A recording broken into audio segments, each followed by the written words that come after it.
जय श्री कृष्णा। राधे राधे। आज का दिन आप सभी के लिए शुभ हो।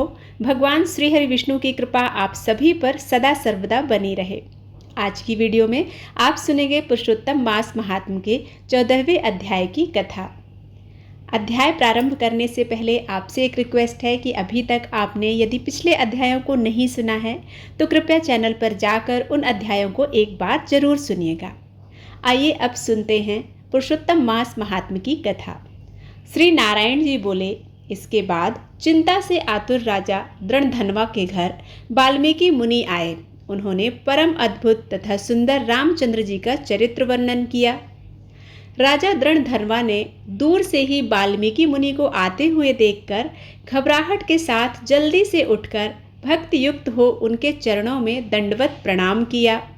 भली भांति पूजा कर उत्तम आसन पर ऋषि को बैठाकर उनके चरणों को गोद में लेकर दोनों हाथों से धोया और उस चरणोदक को बड़े हर्ष के साथ सिर से धारण कर शुक पक्षी की याद और बात का स्मरण करते हुए राजा दृढ़धनवा ने मधुर वचन से यूं कहा।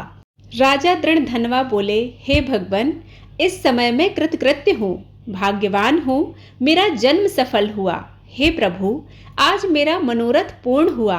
आज आपके प्रत्यक्ष दर्शन से शास्त्रादिकों के यथार्थ अर्थ का ज्ञान प्राप्त हुआ।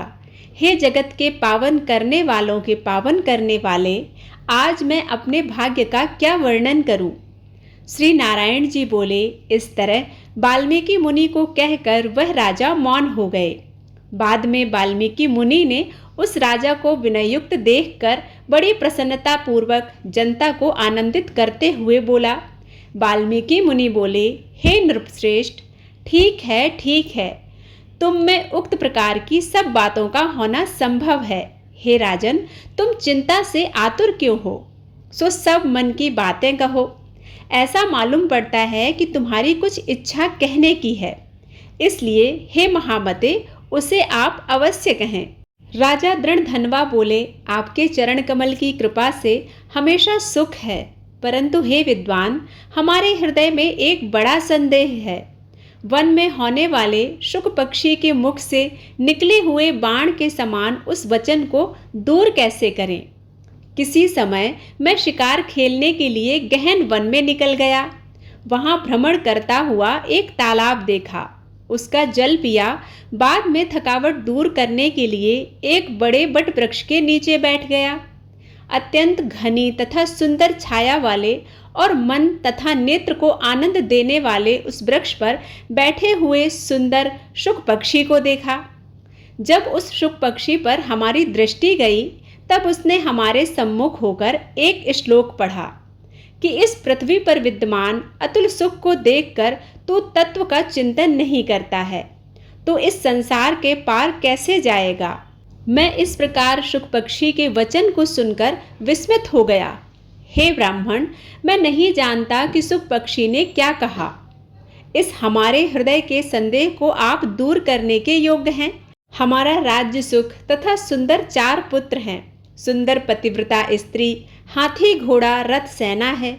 हे ब्राह्मण, ये सब अतुल समृद्धि इस समय हमें किस पुण्य से प्राप्त है, यह सब विचार कर संक्षेप में कहने के आप योग्य हैं।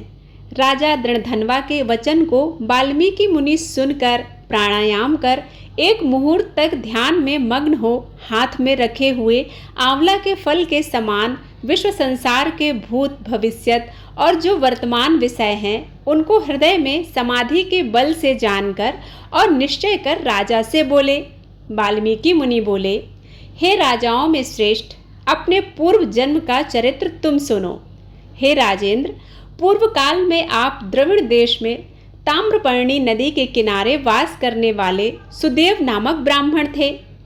धार्मिक सत्यवादी, जो मिल जाए उतने में ही संतोष करने वाले, वेदाध्ययन में संपन्न, विष्णु भक्ति में परायण रहा करते थे।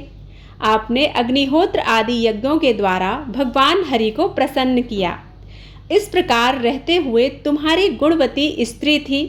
वह गौतम ऋषि की सुंदर कन्या गौतमी नाम से प्रसिद्ध शंकर की सेवा में तत्पर पार्वती के समान तुम्हारी प्रेम से सेवा करती थी। गृहस्थ आश्रम में धर्म पूर्वक वास करते हुए बहुत समय बीत गया, परंतु तुमको संतति नहीं हुई। एक दिन अपनी स्त्री से सेवित आसन पर बैठा हुआ दुखित ब्राह्मण गदगद स्वर से बोला, अति सुंदरी, संसार में पुत्र से बढ़कर दूसरा सुख नहीं है, और तप दान से उत्पन्न पुण्य दूसरे लोक में सुख देने वाला होता है। शुद्ध वंश में होने वाली संतति इस लोक में तथा परलोक में कल्याण करने वाली होती है। उस श्रेष्ठ पुत्र के न मिलने से मेरा जीवन निष्फल है।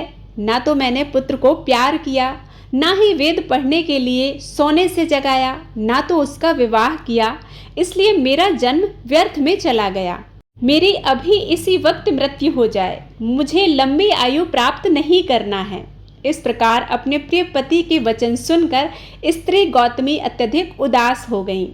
बाद में धैर्य धारण करती हुई, प्रिय वचन बोलने में चतुर, प्रिय पति के प्रेम में मग्न वह स्त्री अपने पति को समझाने के लिए सुंदर वचन बोलने लगी। गौतमी बोली, हे प्राणेश्वर, अब इस तरह तुच्छ वचनों को ना कहिए। आपके समान भगवत भक्त विद्वान लोग मोह को प्राप्त नहीं होते हैं। हे विभो, आप सत्य धर्म में तत्पर रहने वाले हो, आपने स्वर्ग को जीत लिया है। हे सुव्रत अर्थात हे सुंदर व्रत करने वाले, आप जैसे ज्ञानी को पुत्रों के सुख की प्राप्ति कैसी? अर्थात ज्ञानी पुरुष पुत्रों से होने वाले सुख की इच्छा नहीं करते हैं। हे ब्राह्मण, पहले चित्रकेतु नामक राजा पुत्र शोक से संतप्त हुआ, तब नारद और अंगिरा ऋषि के आने पर पुत्र शोक से मुक्त हो संसार से उद्धार को प्राप्त हुआ। इसी प्रकार राजा अंगवैन नामक दुष्ट पुत्र के कारण रात्रि के समय वन को चला गया। इसी तरह हे स्वामी, आपको भी संतति दुख देने वाली होगी। फिर भी हे तपोधन, यदि आपको सतपुत्र की लालसा है तो प्रसन्नता से जगत के नाथ समस्त अर्थों के दाता श्री हरि भगवान की आराधना करें। हे ब्राह्मण, पहले संख्याचार्य करदम ऋषि ने जिनकी आराधना कर पुत्र को प्राप्त किया, जो कि पुत्र योगियों में श्रेष्ठ कपिल देव नाम से प्रसिद्ध हुआ। श्रेष्ठ ब्राह्मण इस प्रकार अपनी धर्म पत्नी के वचन सुनकर तथा निश्चय कर उस अपनी गौतमी स्त्री के साथ ताम्रपर्णी नदी के तट पर गया। वहां जाकर उस पवित्र तीर्थ में स्नान कर अत्यंत श्रेष्ठ तप करने लगा। 5-5 दिन के बाद सूखे पत्ते तथा जल का आहार करता था। इस प्रकार तप करते उस तपोनिधि सुदेव ब्राह्मण को 4000 वर्ष व्यतीत हो गए। हे ब्राह्मण, उसके इस तपस्या से तीनों लोक कांप उठे। भक्तवत्सल भगवान उस सुदेव ब्राह्मण के अत्यंत उग्र तपस्या को देखकर जल्दी से गरुड़ पर सवार होकर प्रकट हुए। श्री नारायण जी बोले, नवीन मेघ के समान जगत की रक्षा करने में समर्थ 4 भुजा वाले प्रसन्न मुख मुरारी को देखकर सुदेव शर्मा ब्राह्मण हर्ष के साथ मुकुंद भगवान को साष्टांग प्रणाम करता हुआ क्या बोला, इसके आगे की कथा आप आने वाले अध्याय में सुनेंगे। उम्मीद है कि यह वीडियो आप सभी को पसंद आया होगा। यदि पसंद आता है तो प्लीज़ लाइक ज़रूर कीजिएगा। चैनल पर पहली बार आए हैं तो इसे सब्सक्राइब करना मत भूलिएगा। मिलती हूँ एक नई कथा के साथ, तब तक के लिए जय श्री कृष्णा, राधे राधे।